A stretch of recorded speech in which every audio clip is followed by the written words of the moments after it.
जय Shri Krishna, Radhe Govind. Welcome back to Kanhamrit. तो कल मैंने एक वीडियो डाली थी जिसमें मैंने बताया था कि शीतला सप्तमी या अष्टमी का व्रत हमें कब करना है, किन किन नियमों का पालन करना है, क्या क्या सावधानियां रखनी है, व्रत किस प्रकार से किया जाता है ना। इस दिन मतलब एग्जैक्टली आपको व्रत करना है या नहीं करना है या सिर्फ पूजा करनी, सारी डिटेल मैंने उस वीडियो में दे दी है। अभी तक नहीं देखा है तो डिस्क्रिप्शन बॉक्स में लिंक दिया गया है, उसे चेकआउट अवश्य ही करिए। आज की वीडियो में मैं आपको बताऊंगी कि शीतला माता की पूजा विधि क्या है, किस प्रकार से आपको पूजा करनी है।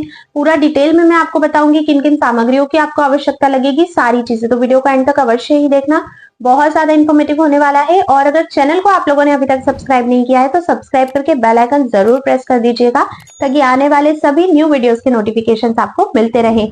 चलिए इस वीडियो को शुरू करते हैं।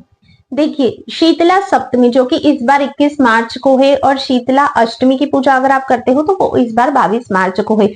पूजा किस प्रकार से करनी है वो जानने के पहले पूजा के कुछ नियम होते हैं, पूजा में किन किन सामग्रियों की आवश्यकता होगी वो जान लो। तो देखिए, नियम ये होता है कि इस दिन आपको हर चीज ठंडी प्रयोग करनी है। माता शीतला को ठंडा बहुत पसंद है, नाम से भी आप लोग समझ सकते हो, शीतला माता जो कि शीतलता प्रदान हमें करती है। माता को हर चीज ठंडी पसंद है। माता की पूजा में किसी भी तरह से गर्म चीजों का उपयोग, गर्म भोग का उपयोग आपको नहीं करना है, विशेष ध्यान रखिएगा। खुद की स्वच्छता से अगर मैं बात करूं तो जिस दिन भी आप पूजा कर रहे हो, सप्तमी को या अष्टमी को, उस दिन सुबह उठकर जब आप स्नान करते हो तो वो स्नान आपका गर्म पानी से नहीं होना चाहिए, स्नान आपको ठंडे पानी से ही करना है। वैसे भी देखो, अभी सर्दियां जा ही चुकी है, ऑलमोस्ट गर्मी आ गई है। बहुत सारे लोगों ने तो गर्म पानी का स्नान छोड़कर ठंडे से स्नान करना स्टार्ट भी कर दिया है। आपने अगर अभी तक नहीं भी किया है किसी भी कारणवश, लेकिन शीतला माता की पूजा जिस भी दिन आपके घर में हो रही है उस दिन तो आपको ठंडे पानी से ही स्नान करना है। एक और बात, इस दिन घर में गैस ऑन नहीं होना चाहिए, चूल्हा आपका नहीं जलना चाहिए, किसी भी रूप में अग्नि घर में प्रज्वलित नहीं होनी चाहिए। इस बात का विशेष ध्यान रखना है। शीतला माता की पूजा का जो दिन होता है उसे बासोड़ा भी कहा जाता है। बासोड़ा क्यों कहते हैं? क्योंकि इसमें बासी चीजों का महत्व होता है, ठंडी चीजों का महत्व होता है। घर को भी आपको इस दिन बासी ही रखना है। हमारी नहीं आदत होती है, हम डेली उठते हैं, सबसे पहले झाड़ू करते हैं, पोछा करते हैं, डस्टिंग वगैरह के काम करने के बाद हम लोग स्नान करने जाते हैं। लेकिन जिस भी दिन आपके यहाँ पर शीतला माता का पूजन होगा उस दिन ना तो आपको झाड़ू लगानी है ना ही आपको पोछा लगाना है। उस दिन आपको बासी घर में ही पूजा करनी है। साल भर में ये एक ही दिन ऐसा होता है जब जो पूजन है वो स्पेशली हमें बासी घर में ही करना होता है, घर को स्वच्छ नहीं करना होता है। तो ये कुछ बातें थी जिनको आपको ध्यान रखना है। अब डिटेल पूजा विधि की बात करते हैं। पहले भोग से शुरू करते हैं। भोग में क्या क्या बनाना चाहिए वो मैंने ऑलरेडी प्रीवियस वीडियो में बता दिया है, वो आप चेक कर लीजिएगा।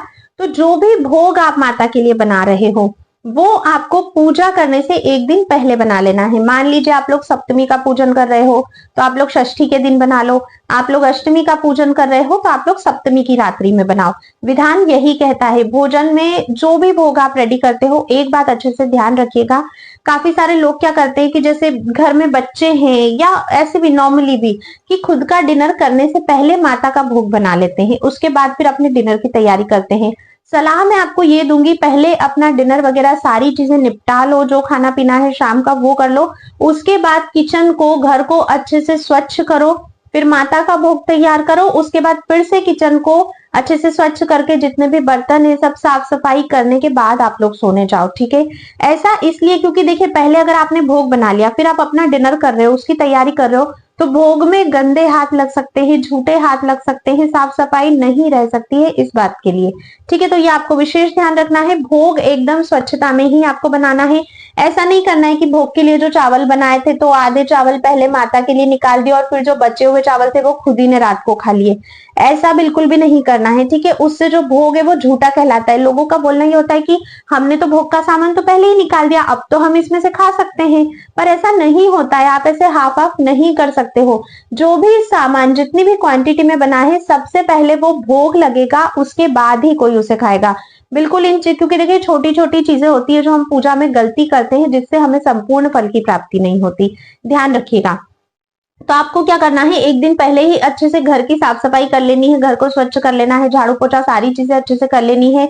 किचन वगैरह साफ करके माता का भोग तैयार कर लीजिए। उसके बाद भोग अलग रख दीजिए, अच्छी से साफ सफाई करके आप लोग सो जाइए। देखिए माता की जो पूजा होती है वो ठंडे टाइम में की जाती है, तो ठंडे टाइम से मेरा अर्थ है कि धरती पर सूर्य की किरणें पड़ने से पहले आपको शीतला माता का पूजन कर लेना चाहिए। इन द सेंस कि सूर्योदय होने से पहले ही आप पूजन कर लीजिए, वो सबसे सही विधि है शीतला माता के पूजा की। ठीक है, तो अब आप पूजा सूर्योदय से पहले करोगे तो मतलब आपने 6 बजे 5:30 बजे के पहले ही आपको पूजा कर लेनी है। पूजा के लिए जब भी आप उठ रहे हो, जिस भी दिन उठ रहे हो पूजा करनी है, उस दिन सबसे पहले हम लोग स्नान करते हैं। स्नान में आपको ठंडे पानी का ही उपयोग करना है, गर्म पानी का आपको उपयोग नहीं करना है। तो ठंडे पानी से आप लोगों ने स्नान कर लिया, उसके बाद रेडी हो जाइए। अब पूजा की सामग्रियों की बात करते हैं। तो देखिए पूजा में जो भी नॉर्मल चीजें हम लोग यूज करते हैं, कुमकुम, हल्दी, चावल, मेहंदी, और माता को आप लोग श्रृंगार का सामान भी अर्पित कीजिएगा, है ना। नारियल आप लोग चढ़ाइएगा पूजा में, ये सारी चीजें हमें लेनी है। जल का एक कलश आपके पास होना चाहिए, दीपक आपके पास होना चाहिए, और धूप बत्ती आपके पास होनी चाहिए। माचिस आपके पास नहीं होनी चाहिए, क्योंकि इस दिन माता को जो दीप हम अर्पित करते हैं वो ठंडा दीप हम अर्पित करते हैं। ठंडे दीपक से मेरा अर्थ है आटे का दीपक बनाया जाता है, जिसमें आटे में नमक नहीं डालना होता है। आप आटा लीजिए, उसे थोड़ा सा गूंथ के उससे एक दीपक तैयार कीजिए, उसमें घी और फूल बत्ती आप लोग रखिए, और ऐसा ही दीपक आपको अर्पित करना है, उसको प्रज्वलित नहीं करना है। जो धूप भी आप माता के लिए लेके जा रहे हो, धूप को भी प्रज्वलित करना है। तो देखो माचिस का तो कोई भी काम नहीं है, दीपक आप लोग मैया को अर्पित कर सकते हैं, ठंडा दीपक। ठीक है, इस बात का विशेष ध्यान रखिएगा। मतलब आप नियम समझ रहे हो कि आपको गर्म तो कुछ भी यूज नहीं करना है पूरी पूजा में। ठीक है, अब रात को जितना भी भोग आपने तैयार किया है माता का, उस भोग को आप एक थाली में रख लीजिए, एक थाली में अच्छे से उसे सजा लीजिए, वो ले लीजिए। माता के लिए आप लोग एक चुनरी ले लीजिए। सुहाग की सामग्री मैं आपको पहले ही बता चुकी हूँ, जितनी भी आपकी सामर्थ्य उसमें आप ले सकते हो। उसमें जो नेसेसरी रहता है वो रहता है सिंदूर, चूड़ी, बिंदिया, काजल, मेहंदी, ये चीजें नेसेसरी है, वो आप रख लीजिएगा। ठीक है, इस तरह से पूजा की सामग्री लेकर फिर आपको शीतला माता के मंदिर जाना होता है। आजकल शीतला माता का मंदिर हर कहीं अवेलेबल होता है। अगर आपके आसपास नहीं है तो फिर आपको क्या करना है वो मैं आगे बताऊंगी। ठीक है, पर अगर आपके पास मंदिर है तो आप फिर मंदिर जाइए। बिल्कुल आप अंधेरे अंधेरे में ही जा सकते हो, क्योंकि ठंडे में ही पूजा की जाती है। बहुत सारे लोग तो 2, 3, 4 बजे इसी तरह से पूजा कर लेते हैं, रात्रि में ही, ठंडे समय में। ठीक है, तो आप लोग फिर मंदिर जाइएगा। मंदिर जाने के बाद सबसे पहले अपनी जितनी भी सामग्री आप लोग लेकर गए हो वो रखना, और माता को आपको प्रणाम करना है। अच्छा, जो होली पर हम लोग बड़कुले की माला चढ़ाते हैं, काफी सारी जगह पर वो भी शीतला माता को चढ़ाई जाती है, तो अगर आपके यहाँ भी चढ़ती है तो वो माला भी आप लोग रख लीजिएगा। ठीक है, इसके बाद माता के पास जाके सबसे पहला कार्य जो है वो माता को आपको प्रणाम करना है। शीतला माता की पूजा हम क्यों कर रहे हैं? क्योंकि शीतला माता जो है वो हमें आरोग्य प्रदान करती है। हमें जो ये बीमारियां होती है ना, खसरा, चेचक, चिकन पॉक्स वगैरह, इन सब से माता हमारी और हमारी संतानों की रक्षा करती है। ठीक है, आरोग्य की प्राप्ति के लिए, रोगों से मुक्ति के लिए हम माता की पूजा करते हैं। जाते से ही सबसे पहले माता को प्रणाम करने के बाद जल अर्पित करना है। सबसे पहला काम माता को ठंडक प्रदान करनी है, माता को जल आपको अर्पित करना है। घर से ही जल लेकर जाइए। अगर मिट्टी के कलश में जल ले जाते हो तो बहुत ही सर्वोत्तम होता है, अन्यथा फिर आप कोई सा भी कलश यूज कर सकते हो। अब जल हम लोगों ने अर्पित कर दिया। जल अर्पित करने के बाद फिर माता को कुमकुम लगाइए। देखिए नीम और हल्दी का बहुत अधिक महत्व होता है, क्योंकि नीम और हल्दी जो है वो एंटीबायोटिक्स होती है। तो हल्दी का उपयोग कैसे करना है? रात को ही हल्दी को पानी में भिगो देना है, और फिर उस भीगी हुई हल्दी से आपको माता की पूजा करनी है। भीगी हुई हल्दी मतलब आपको माता को चढ़ानी है, डायरेक्ट हल्दी नहीं लेनी है, क्योंकि उसकी तासीर जो है वो गर्म होती है। तो नीम और हल्दी आप माता को चढ़ाइए। नीम की पत्तियां आपको मिल जाती है, नींबोली मिल जाती है, तो वो आप माता को चढ़ाइए। हल्दी चढ़ाइए, चावल चढ़ाइए, इस तरह से पूजन कर दीजिए। मेहंदी मैया को लगाइए थोड़ी सी। ठीक है, मैया का अच्छे से पूजन करने के बाद फिर जो भी ठंडा दिया आप तैयार करके लाए हो, जो भी धूप आप लेकर आए हो, वो रख दीजिए। सुहाग की सामग्री आप मैया को अर्पित कीजिए। कुछ दक्षिणा अगर पूजा में कोई कमी रह जाए तो उसके लिए आपको अर्पित करना है। जो चुनरी आप माता के लिए लेकर आए हो वो चुनरी आप माता को ओढ़ाइए।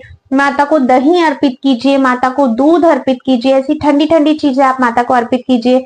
जो दूध आप अर्पित करोगे वो कच्चा होना चाहिए, इस बात का ध्यान रखना। बॉइल्ड मिल्क आपको यूज नहीं करना है। इसके बाद पूजा हो गई। अब आपने जो भी भोग की सामग्री बनाकर लाए हो वो आप माता को समर्पित कीजिए। बड़े ही प्रेम, स्नेह और भाव के साथ आपको माता को भोग लगाना है, ठीक है। माता को वो ठंडा भोग आप अर्पित कीजिए। फिर जो भी प्रसाद रहता है, जैसे माता भोग लगा लेंगे, उसके बाद जो भी प्रसाद होता है वो पूरे परिवार के लोग पा सकते हैं, ठीक है। माता को भोग लगाइएगा। उसके बाद परिक्रमा कर लीजिए, अगर वहां पर व्यवस्था है परिक्रमा करने की तो परिक्रमा कर सकते हो। इस दिन देव वृक्षों की भी पूजा की जाती है, तो आप अगर चाहे तो वट वृक्ष की पूजा कर सकते हो, पास में है तो नीम की पूजा कर सकते हो, ठीक है। काफी सारी जगह पर पथवारी भी इस दिन पूजी जाती है, तो शीतला माता की जहाँ पूजा होती है ना, वहीं पथवारी भी होती है, तो आप लोग पथवारी भी पूज सकते हो। फिर हमें शीतला माता की कहानी सुननी होती है, तो जहां पर आपने पूजा करी है वहीं पर आप कहानी सुन सकते हो, या फिर आप लोग घर पर आकर भी कहानी सुन सकते हो। काफी सारे लोग इस दिन शीतला माता की, पथवारी की और गणेश जी की कहानी भी सुनते हैं, पर शीतला माता की कहानी तो कंपलसरी आपको सुननी ही सुननी है, ठीक है। घर आ जाइए। घर आने के बाद सीधे घर में एंटर आपको नहीं करना है। एक और विशेष बात, जब शीतला माता की आप पूरी पूजा कर लेते हैं, उसके बाद फिर से माता को एक बार आपको ठंडा करना होता है, फिर से उन्हें जल अर्पित करना होता है। माता को फिर से जल अर्पित कीजिए, और जो जल माता के ऊपर से होकर निकल रहा है उसको आप जो लोटा लेकर गए हो उसमें थोड़ा जल एकत्रित करके अपने घर आपको लेकर आना है, ठीक है। माता से प्रार्थना करनी है कि आपकी, आपकी संतानों की, आपके परिवार की रक्षा करे किसी भी तरह के रोगों से। उनकी कृपा आपके परिवार पर हमेशा बनी रहे और आरोग्य की आप सभी को प्राप्ति हो, सुख समृद्धि की प्राप्ति हो। इस तरह से घर आ जाइए। काफी सारी जगह मान्यता है कि जिस रास्ते से जाते हैं उस रास्ते से वापस नहीं आया जाता है, घूमकर हमें वापस आना चाहिए, ठीक है। तो आप देख लीजिएगा। घर आने के बाद घर में एंटर नहीं करना है, थोड़ा सा जल घर के दोनों ओर आपको डालना है। घर का जो मेन गेट है उसके दोनों ओर थोड़ा थोड़ा सा जल डाल दीजिए। उसके बाद जो भीगी हुई हल्दी आप लेकर गए थे उसको थोड़ी ज्यादा मात्रा में लेके जाइएगा। फिर उस हल्दी को, भीगी हुई हल्दी को अपने ऐसे दोनों हाथों पर लेकर ऐसे करके फिर आपको उसके छापे अपने घर के मुख्य द्वार पे बनाने हैं, ठीक है। लेफ्ट साइड भी बनाने हैं और राइट साइड भी बनाने हैं। 5-5 छापे आपको लगाने हैं, तो 5 आप राइट साइड पे लगाओगे, 5 आप लेफ्ट साइड पे लगाओगे, टोटल आपके 10 छापे हो जाते हैं, ठीक है। फिर बीच में आपको एक स्वास्तिक भी बनाना है उसी हल्दी से। इतना कार्य करने के बाद ही फिर आपको अपने घर में एंटर करना है। घर में जाने के बाद चूल्हा नहीं जलाना है, साफ सफाई का कोई कार्य नहीं करना है, ठीक है। जो भी प्रसाद आप लेकर आए हो वो प्रसाद पूरे घर में बांटना है। रात को जो घर में भोग बनाया गया था थोड़ा थोड़ा प्रसाद उस सभी में मिलाकर फिर पूरे घर के सदस्यों को वही भोजन सुबह और शाम दोनों टाइम ग्रहण करना है। देखिए इस दिन बासी भोजन का ही महत्व होता है। कई सारी जगह पर गर्म भोजन किया जाता है, बट मैं सलाह दूंगी कि कोशिश करिए आप दोनों टाइम बासी ही भोजन करें। जो भोग आप बना रहे हो वही सर्वोत्तम होता है। फिर आगे आप अपने घर की परंपरा के हिसाब से देख सकते हो, ठीक है। इस तरह से हमें शीतला माता की जो पूजा है वो संपूर्ण करनी होती है।